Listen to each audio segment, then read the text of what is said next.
कल आरसीबी और राजस्थान के बीच में जो मैच हुआ, इस तरह के मैचेस देख के मेरा हमेशा एक ही रिएक्शन होता है कि इन मैचेस में कुछ मजा नहीं आता है, क्योंकि यहां बैटिंग की स्किल्स देखने को पता नहीं चलती है।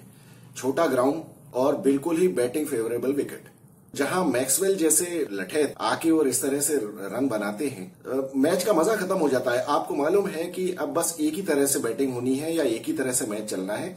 जिसके बल्ले में बॉल आ जाएगी, जिसके शॉट्स लग जाएंगे, वो टीम जीत जाएगी। मतलब इसमें क्या बैटिंग पहले और क्या बैटिंग बाद में, क्योंकि दिन का मैच था, पिच में कोई ज्यादा चेंज होना नहीं था, ना ड्यू आनी थी, कुछ भी नहीं होना था, तो पिच वैसी की वैसी रहनी थी। हालांकि दोनों ही टीमों ने बहुत अच्छी खासी गलतियां की।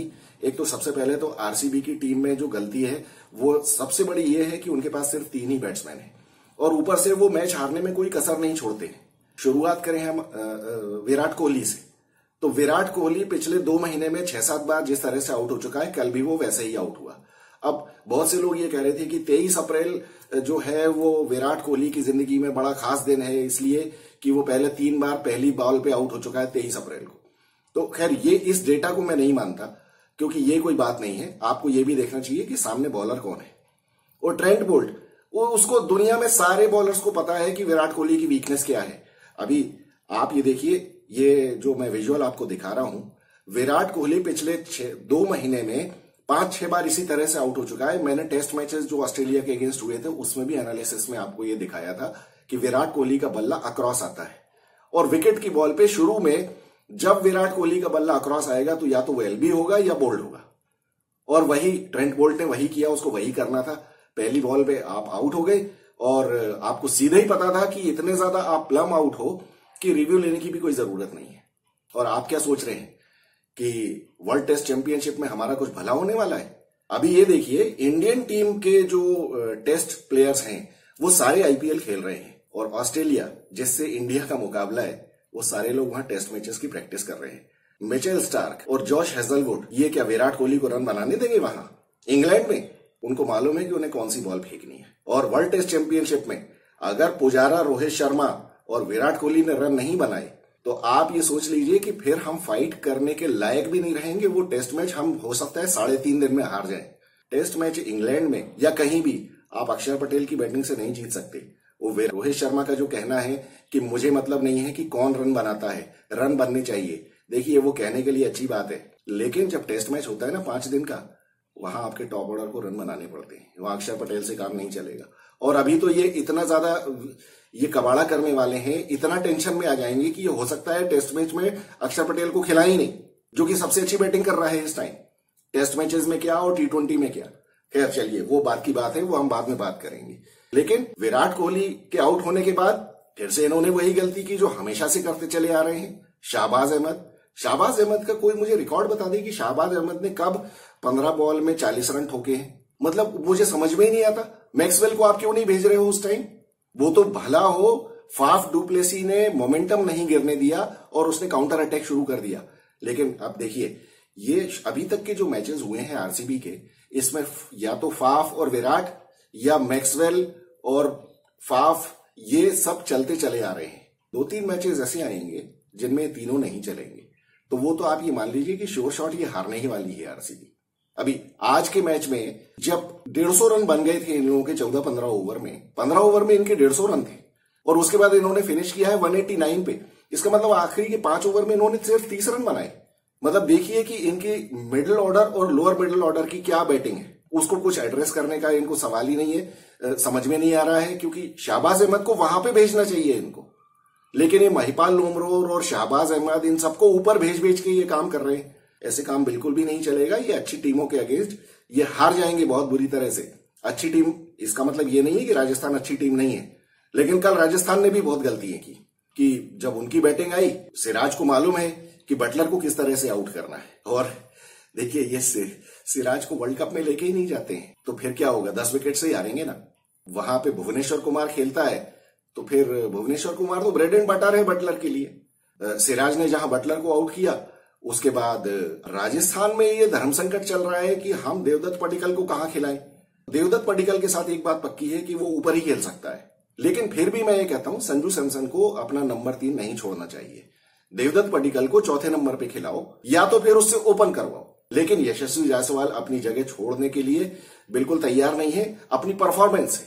वो परफॉर्मेंस दे रहे हैं, हालांकि कल वो काफी स्लो खेला, लेकिन एक बात ये देखिए आप, इन लोगों का मेंटल मेकअप किस तरह का है राजस्थान का।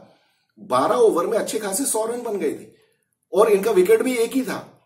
तो नॉर्मली T20 में ये कहा जाता है कि 12 ओवर में जितना आपका स्कोर है, अगर आपके पास 7-8 विकेट बाकी हैं तो आप स्कोर को डबल कर दीजिए। तो इनके लिए जीतना बहुत आसान था, लेकिन उसके बाद जो इन लोगों ने रनआउट का वो रेला लगाया है, शिमरन हेटमायर को आप क्रिटिसाइज कर सकते हैं, लेकिन शिमरन हेटमायर आपको हर मैच में रन बना के दिए कोई जरूरी नहीं है। सबसे बड़ी बात, एज अ बैट्समैन आप जेसन होल्डर को यूज नहीं कर रहे हो। जेसन होल्डर ने टेस्ट मैचेस में डबल सेंचुरी मारी हुई है, तो वो ऐसा नहीं है कि आप उसको बिल्कुल यूज नहीं कर सकते। और उसने आईपीएल में भी दिखाया है कि वो अच्छी हिटिंग कर सकता है, जिस तरह से कैमरून ग्रीन और टिम डेविड खेलते हैं। जेसन होल्डर उनसे कुछ कम नहीं है, लेकिन उसको प्रॉपर यूटिलाइज करना है।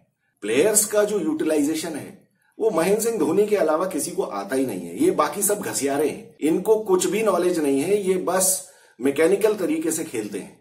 जो इनके दिमाग में आता है, जो सोच के रखा हुआ है कि अब ये ऐसा होगा तो हम वैसा कर देंगे, वैसा होगा तो ऐसा कर देंगे, बस यही करते हैं। और इसीलिए ये लोग सारी टीमें अनप्रिडिक्टेबल है, सिवाय सीएसके के।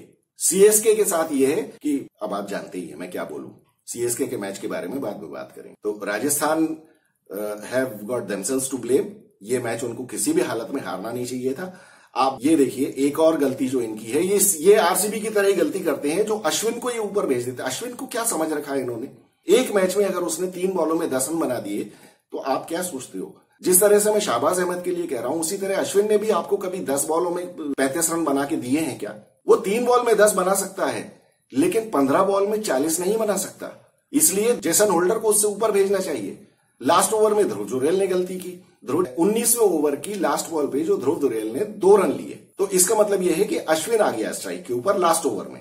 अब देखिए, ऐसे में ध्रुव जुरेल नहीं कह सकता, क्योंकि ध्रुव जुरेल तो बच्चा है, वो बहुत जूनियर है। वो अश्विन को ये नहीं कह सकता कि आप वहीं रोको, मैं हम सिंगल लेते हैं और नेक्स्ट ओवर लास्ट ओवर मैं फेस करूंगा। ये अश्विन को डिसीजन लेना चाहिए था। अश्विन सीनियर है, अश्विन ने इतनी क्रिकेट खेली है, तो अश्विन को मालूम होना चाहिए अपनी कैपेबिलिटीज। लेकिन होता क्या है, कोई भी ये इस तरह की बात होती है कि अगर अश्विन लास्ट ओवर खेले और वो अगर किसी तरह से वो रन बना दे तो वो तो हीरो बन जाएगा, उसकी वाह वाह हो जाएगी, ट्विटर पे ट्रेंड करने लगेगा। लेकिन अगर नहीं बनाए तो कहने को ये हो जाएगा कि अरे अश्विन तो बॉलर है।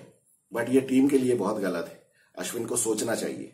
ये अश्विन के जितने भी फैंस हैं उनको भला लगे या बुरा, लेकिन सच्चाई यही है कि अश्विन को वो मना करना चाहिए था कि नहीं, लास्ट ओवर तुम फेस करो। तो इस वजह से राजस्थान को तो हारना ही था। बहुत ही गंदी प्लानिंग दोनों तरफ से हुई है।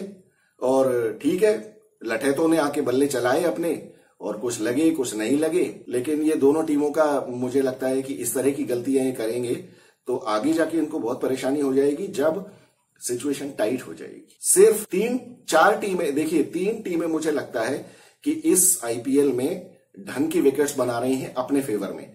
टीमें अपने घर पे मैच हार रही हैं, जैसे बाद में कोलकाता अपने घर पे मैच हारी शाम का मैच, लेकिन एक चेन्नई, दूसरी गुजरात और तीसरी लखनऊ, ये तीनों टीमें अपने फेवर की विकेट बनाती हैं अपने होम ग्राउंड पे। बाकी कोई भी टीम ऐसा नहीं कर रही है। देखिए वानखेड़े और आरसीबी का चिन्ना स्वामी, अगर ये बैटिंग को सपोर्ट करते हैं और छोटे ग्राउंड्स हैं तो यहां तो दोनों टीमों के लिए बराबरी का मौका है। और ड्यू भी गिरती है, तो शाम का मैच अगर है तो बाद में जिसकी बैटिंग आ गई उसका जीतना तो करीब करीब 90% तय ही होता है। तो ऐसे विकेट बनाने से और इतने छोटे छोटे ग्राउंड्स बनाने से कोई फायदा नहीं है। तो चलिए, I am Vikas Saxena, the biased journalist. दूसरे मैच के बारे में बाद में बात करते हैं। Thank you so much.